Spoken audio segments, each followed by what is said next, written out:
Mike Parallax here to entertain you with the help of fictional character Brood.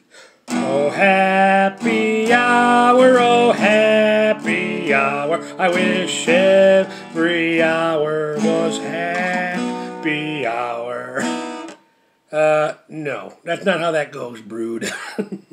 What child is this who lay to rest on Mary's lap is sleeping, whom angels greet with anthem sweet, while the good shepherd watch our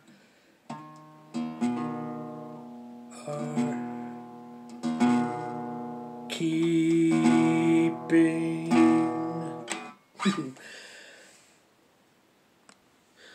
Anyways, this is going to be part 2 of LEXX episode The Rock 4.6 part 2. So sorry about that. That's my oven letting me know it's reached the temperature I set it for. Cooking my breakfast while I'm doing this. Anyways, so just a chance to clarify. In part 1, when I stated that Bunny is not the same carefree, high on life Bunny from the planet Water, aka Heaven, from season 3. I didn't mean as a different actress played her. The same actress plays the Bunny character, Patricia Zentilli.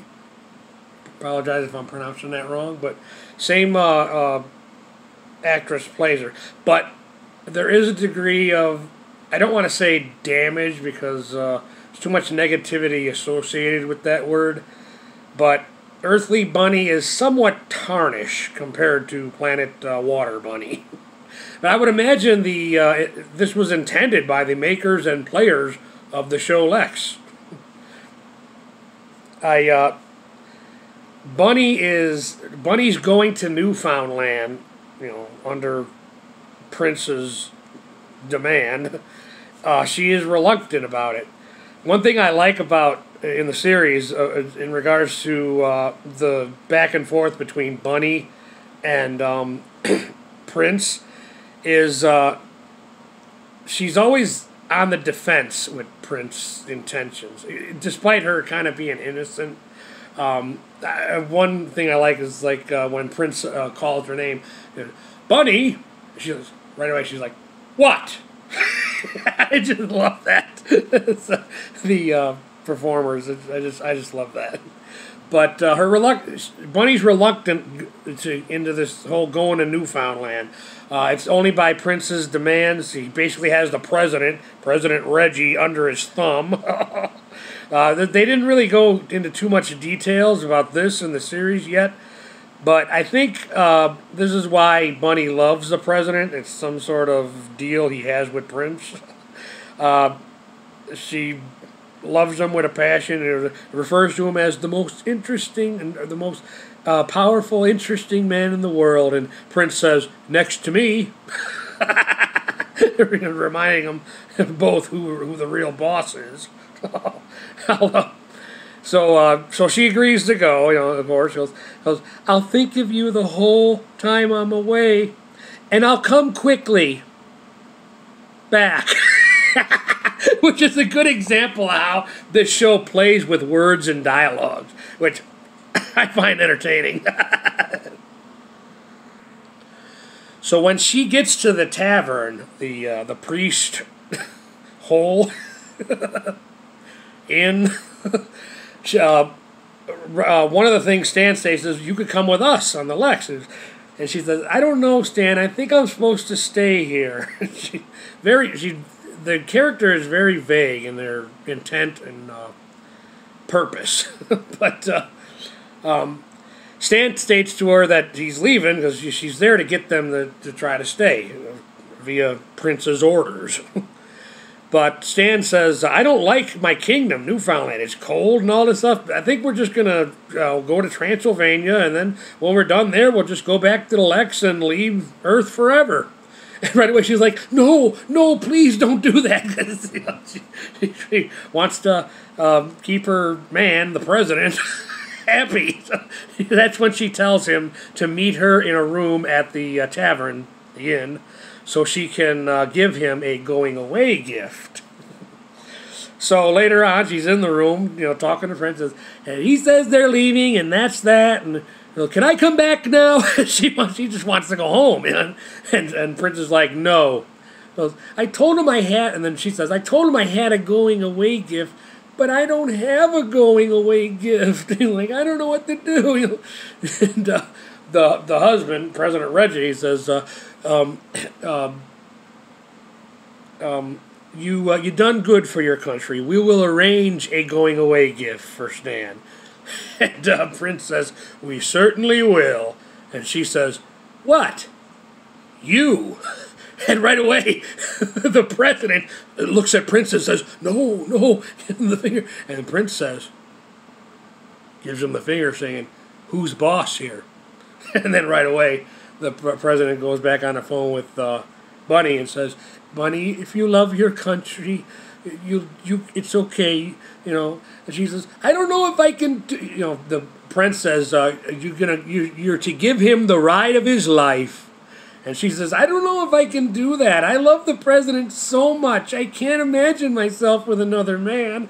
And then the president says, it's okay, you can do it for me. And then right away, again, Prince gets like, I'm sorry, for the presidency. So there's obviously something going on between President Reginald and Prince, the a.k.a. devil, whatever, where whenever she says that she loves the president, Prince is always correcting her, no, your loyalty is to the presidency. So my guess is that the writers probably figured that the Stan character, Stanley H. Tweedle, is so unlikable to us, the audience, that the audience would want to see him take a beating, even if it is, you know, on account of the actions of his earthly counterpart. You know, this the crimes that he did. This guy named Brood.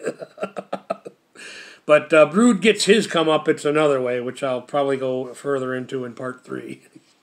But Brood, after eavesdropping on the LEXX crew, intent and, you know, conveniently stating who they are and everybody in the conversation, he's basically able to hear about who everybody is and everything for plot purposes mainly. But he overhears also Stanley H. Tweedle's plan to meet Bunny later in the room. At 7:30. He makes an anonymous phone call to those gunning for him to be there at the room at 7:30, but he's going to show up earlier to the room at the inn to meet Bunny himself. Bunny at this point she's still bent on, I got to get him to stay to keep Prince happy so I can go home to my husband, the president. So, and she's still trying to do this when he gets in the room, and she does make a subtle, you look different. Because it's not the Stanley H. Tweedle, it's this Brood guy, played by the same guy, the same actor, though, Brian Downey. But she says, I told my husband I'd get you to stay, and now you're leaving, and I don't know what to do. And then, of course, Brood's like, your husband? Is he around? No, he's in Washington, D.C. He's the President of the United States. This show originally aired in the late 90s, so Billy Boy in real life was still president. So this next line cracked me up. I feel your pain, Bunny. But I gotta go. I'm, you know, Captain Stanley has outer space obligations. But to further drive Bunny's intent home, she also states, I love my husband, the president, and I don't want anything bad to happen to him. she's like, oh, please, I'll do anything. I'll do it. Like, Benny, you're young. You'll get over it. He's all this, Bunny, you're going to have to let go of my leg. I'll do anything. I'll do anything. Just name it. Well, anything? Well, oh, no, I couldn't ask you. Just would. She's like, yes, please ask me. Whatever it is, I'll do it. He's like, well, you could cradle my rock. Now, when I was scripting the script for this video I'm making now for part 2, it hit me why this episode of LEXX is called The Rock.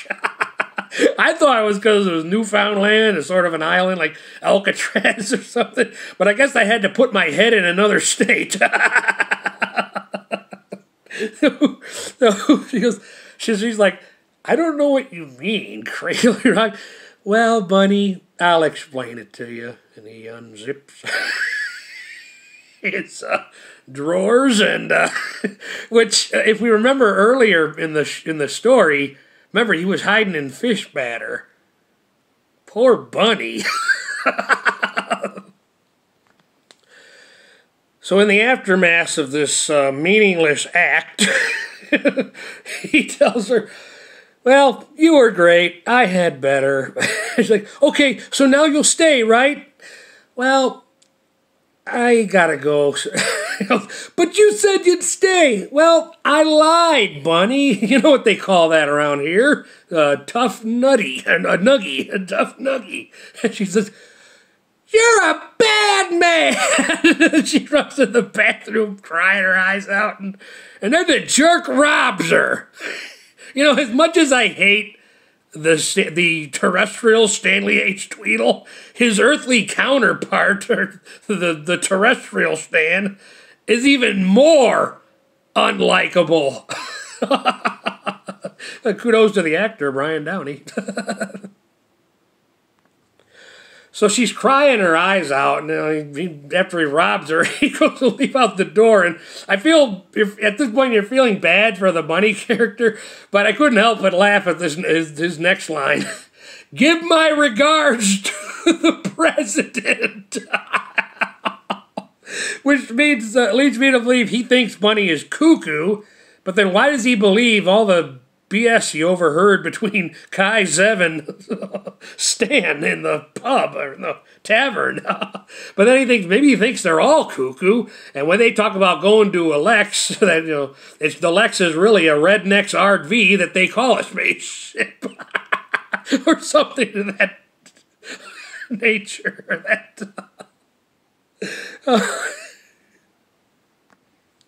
So he must get a clue along the way at some point, especially after he goes back to the tavern to Zev, perhaps in her drunken state, is to blame, but she's convinced he is the real Stanley and really got something important to tell her, but they got to go to the LEXX for him to tell her.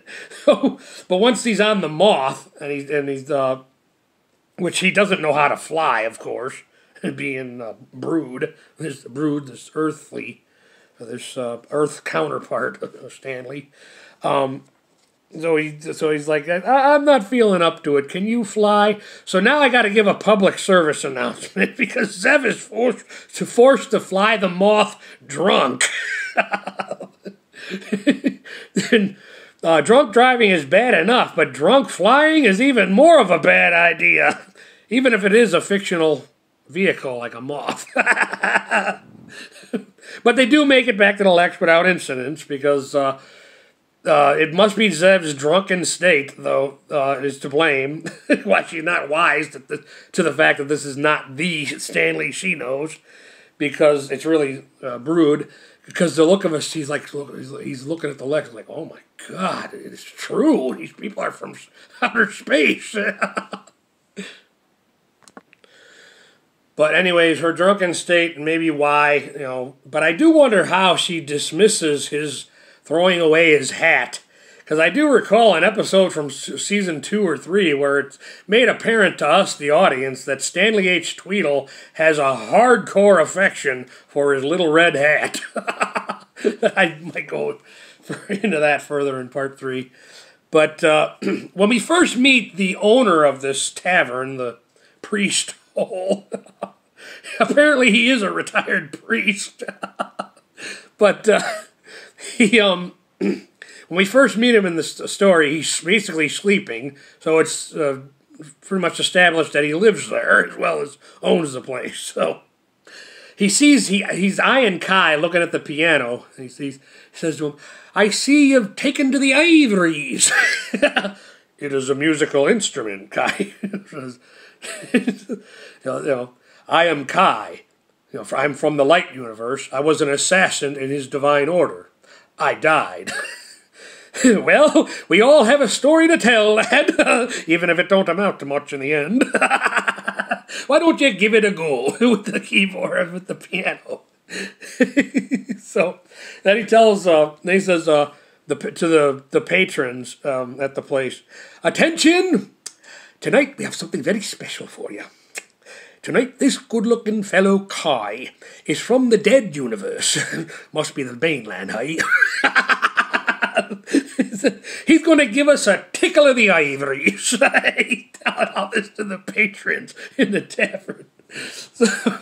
So Kai's at first is just banging away on the piano, just bang, bang, bang, and before he gets his footing, I guess, for what it is and how he has to play it. Then he starts playing the notes, yo, and then Zev starts singing along. And I probably should end part 2 here. Oh, jeez, it's already over 15 minutes. I want to add. I don't.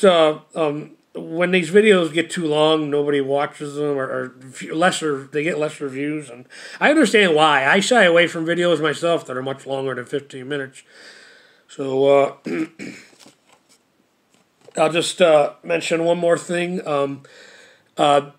The owner, when Kai's done playing this tune, says, "This is a great tune." He goes, "But I know Greek, I know some Hebrew, but I don't understand. I think I know the language." And then Kai explains it's language passed down generation to generation. It's the fighting song of his people, the Brunanji. The Brunanji, were a race of romantic dreamer warriors who over time became isolated. It says, "This song we sang as we went into battle expecting to die." And the priest and the tavern owner is all like, "What happened?" And Kai's like, "We died." So the tavern owner, priest, says, "Long live the Brunanji!" So I'm going to end this with a little bit of my trusty second-hand Kawasaki.